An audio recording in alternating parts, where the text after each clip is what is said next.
കാസർഗോഡ് സംഗീത പരിപാടിക്കിടെ വൻ തിക്കും തിരക്കുമുണ്ടായി. ശാരീരിക അസ്വസ്ഥതയെ തുടർന്ന് 10 പേരെ ആശുപത്രികളിലേക്ക് മാറ്റിയിട്ടുണ്ട്. തിരക്ക് നിയന്ത്രിക്കാൻ പോലീസ് ലാത്തി വീശി. ദൃശ്യങ്ങൾ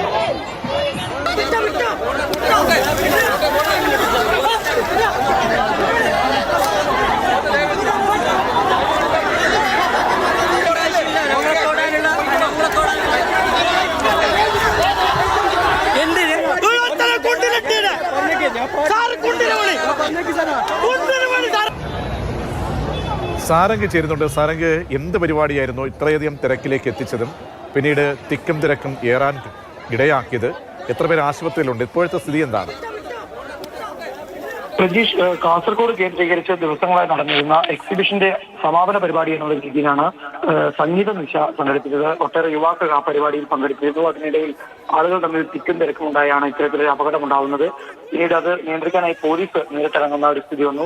ഗതാഗത തടസ്സമുണ്ടാകുന്ന ഒരു സാഹചര്യം ഉണ്ടായി. അതിനിടയിലാണ് യുവാക്കളെ ഒക്കെ തന്നെ വലിയ തോതിൽ പോലീസിനും നാട്ടുകാർക്കും നിയന്ത്രിക്കാൻ കഴിയാത്ത രീതിയിലേക്ക് കാര്യങ്ങൾ പോയപ്പോഴാണ് പോലീസിന് ലാത്തി വീശേണ്ട ഒരു രീതിയിലേക്ക് അവസ്ഥയിലേക്ക് കാര്യങ്ങൾ പോയത്. ഇപ്പോൾ എന്തായാലും 10ഓളം ചെറുപ്പക്കാർ ഇപ്പോൾ നിസ്സാരമായ പരിക്കുകളോടുകൂടി ആശുപത്രിയിൽ പ്രവേശിപ്പിക്കപ്പെട്ടു എന്നതാണ് മനസ്സിലാക്കാൻ സാധിക്കുന്നത്. അതോടുകൂടി തന്നെ ഈ സംഗീത നിശ അവസാനിപ്പിച്ചിരിക്കുകയാണ്. പ്രതീഷ്. ശരി, സാരംഗാണ് വിവരങ്ങൾ നൽകിയത്.